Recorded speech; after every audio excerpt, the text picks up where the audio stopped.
Tayo doon sa may dagat. Sige. Mas gusto ko din doon kasi daw may pare daw doon. Sige, tara, wait lang. Ayos ko lang yung car house. Sige, Magtatawag na rin ako ng, magtatawag din ako ng, hihanda mo yung mga gamit natin, bye.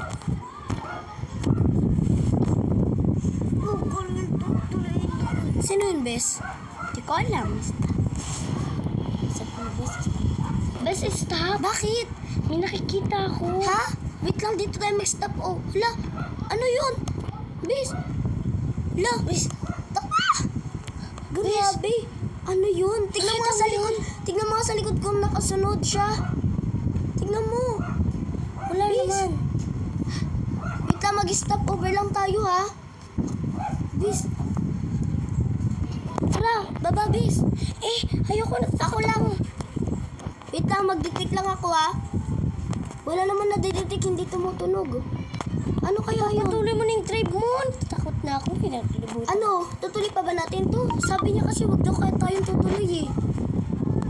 Ano? Ituloy natin. Sure ka? Wag na lang kaya. Ituloy na natin. Para nakakatakot. Please, wag na, please. Sige na nga. Balik na tayo sa bahay?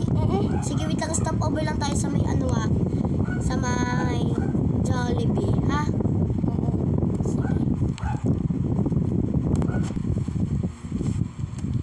Dapat hindi kayo tumuloy sa may pintahan nyo. Sino yun? Wala naman, di ba?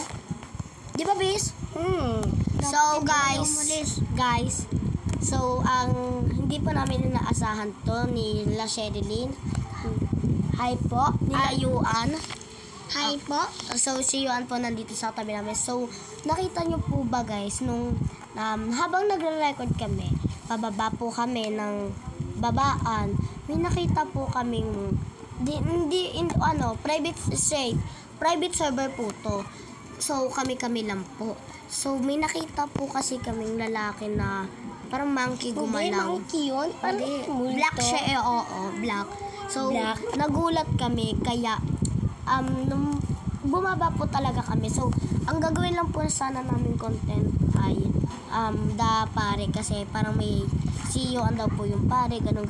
Pero hindi po namin expect na ganun yung mangyayari sa play namin. Hindi namin roleplay. Hindi pa namin ginawa yun, guys. So, totoo po yun. Hindi po namin ginawa yung parang multo na yun. Pero di po namin yun kaibigan. Guys, maniwala kayo sa Hindi po yun si Yuan kasi si Yuan po ay andito lang. So, yun lang po, guys. So, ang scary po talaga. Thank you po. So,